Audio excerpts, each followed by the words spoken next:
নমস্কার বন্ধুরা, স্বাগতম আরেকটি নতুন পর্বে। আপনি কি আর্থিক সমস্যায় জর্জরিত? চাকরি, ব্যবসা কিংবা আয় সব জায়গা থেকে বাধা আসছে। চারদিক থেকে আর্থিক সমস্যা চলছে, মানসিকভাবে আপনি ভেঙে পড়ছেন। তাহলে আজকের এই ভিডিও আপনার জন্য। আজ আমরা জানব অর্থপ্রাপ্তির সবচেয়ে শক্তিশালী মন্ত্র। একটি এমন মন্ত্র যা শাস্ত্রসম্মত, বহু প্রাচীন এবং আজও কার্যকর। এই মন্ত্র শুধু অর্থ নয়, বরং জীবনে সমৃদ্ধি, শান্তি ও সৌভাগ্য আনতে সক্ষম। এই মন্ত্রটি মহালক্ষ্মীর বীজ মন্ত্র হিসেবে পরিচিত। এই মন্ত্রে রয়েছে 3টি শক্তিশালী শব্দ: শ্রীং, হ্রিং এবং ক্লিং। এই শব্দ 3টি দেবী লক্ষ্মীর শক্তি, সৌন্দর্য ও আকর্ষণের প্রতীক। বৃহস্পতিবার এবং সম্ভব হলে প্রতিদিন সকালে স্নান করে পরিষ্কার বস্ত্র পরে পূর্ব বা উত্তরমুখে করে বসে এই মন্ত্র জপ করুন, অথবা সম্ভব না হলে মন্ত্রটি মোবাইলে চালিয়ে শ্রবণ করুন 5 মিনিট।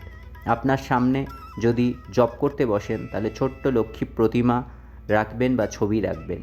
একটি পদ্ম বা কুমকুম দিয়ে দেবীকে পুজোও করতে পারেন।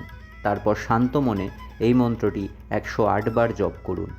জপ করার সময় চন্দনের মালা বা রুদ্রাক্ষ মালা ব্যবহার করতে পারেন। জপ চলাকালীন মনোযোগ শুধু দেবী লক্ষ্মীর পায়ের দিকে রাখুন। এই মন্ত্র নিয়ম করে 21 দিন জপ করলে অর্থপ্রাপ্তি হতে শুরু করে। আপনার জীবনে আসবে আশ্চর্য আর্থিক সুযোগ। হঠাৎ করে আটকে থাকা টাকা ফেরত আসবে, হঠাৎ করে আয়ের সুযোগ তৈরি হবে, নতুন ব্যবসা, চাকরি বা লাভের পথ খুলে যাবে।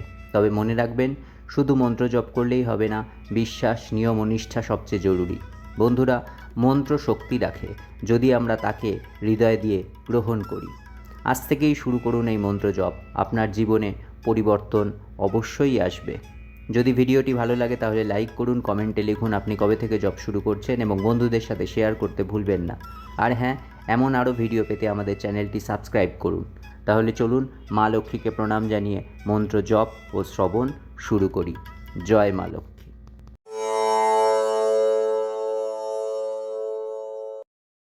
ওম শ্রীং হ্রিং ক্লিং মহালক্ষ্মী নমঃ।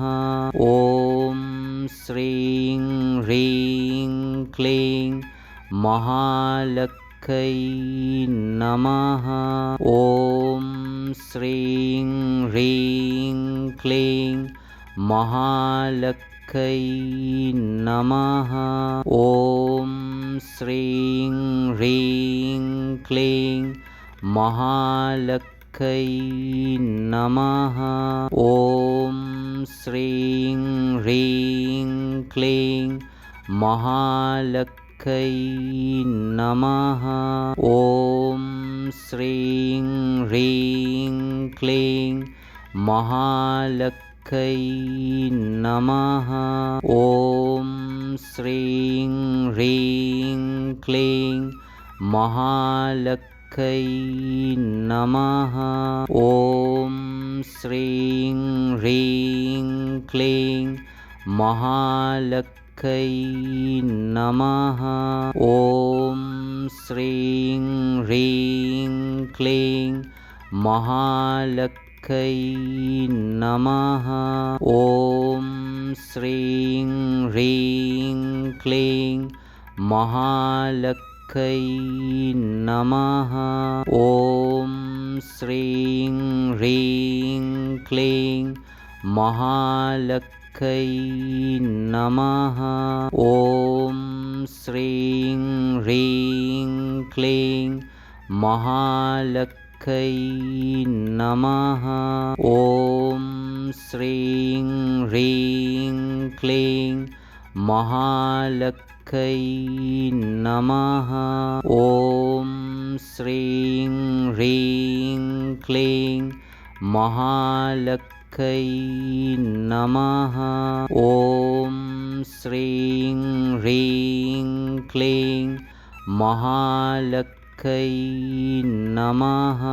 ওম শ্রীং হ্রিং ক্লিং মহালক্ষ্মী নমঃ।